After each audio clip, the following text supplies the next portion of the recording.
یہاں میں لگے ہاتھوں یہ بھی ذکر کر دوں، آئندہ انشاءاللہ شاید دوبارہ بھی اس کا تذکرہ آئے گا جب دجال کا تفصیلی تذکرہ ہوگا، کہ دجال کے قتل کے لیے عیسیٰ علیہ السلام ہی کو اللہ تعالیٰ نے کیوں منتخب فرمایا۔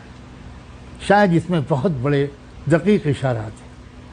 دجال کی جو تفصیلات آپ سنیں گے تو اس کے بعد آپ کی سمجھ میں پوری طرح آ جائے گا کہ سائنس اور ٹیکنالوجی کی جو آخری درجے کی جو ایجادات ہوں گی اس کا استعمال کر رہا ہے یہ دجال پردے کے پیچھے سے بھی، اور اسی کا استعمال کرے گا یہ دجال سامنے آنے کے بعد بھی۔ یہ اسی سائنس اور ٹیکنالوجی کا نقطہ عروج ہوگا، آخری جو عروج معراج ہو سکتی ہے سائنس اور ٹیکنالوجی کی۔ آپ انشاءاللہ دجال کے تفصیلی تذکرے میں ان باتوں کو سنیں گے۔ تو اللہ تعالیٰ نے مادی طاقت کے آخری جو عروج ہے، جس کے پاس مادی طاقت انسانی تاریخ میں سب سے زیادہ ہوگی، انتہائی سوفسٹیکیٹڈ ٹیکنالوجی اس کے پاس ہوگی، اس کے خاتمے کے لیے اللہ نے اپنے اس بندے کو منتخب کیا ہے جس نے کبھی زندگی میں ایک تلوار بھی نہیں چلائی، جس نے کبھی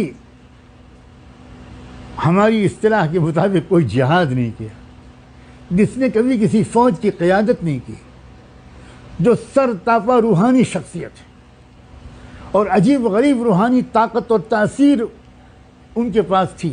آپ سن چکے کہ وہ مردوں کو زندہ کر دیتے تھے، وہ مٹی کا پتلا بناتے تھے اور اس پر دم کرتے تھے، وہ زندہ پرندہ بن کے اڑ جاتا تھا۔ وہ بیماروں پر دم کرتے تھے اور اندھوں کے آنکھوں میں روشنی آ جاتی تھی۔ عجیب روحانی تاثیر، عجیب روحانی طاقت۔ اس روحانی طاقت کو اللہ تعالیٰ نے روک کے رکھا ہے، شاید یہ سبق سکھانے کے لیے کہ مادیت کا مقابلہ تم صرف مادیت سے نہیں کر سکتے، تم کو مادیت اور سائنس اور ٹیکنالوجی کے مقابلے کے لیے بہت زیادہ توجہ اپنی روحانی طاقت کے مضبوط کرنے میں لگانا چاہیے۔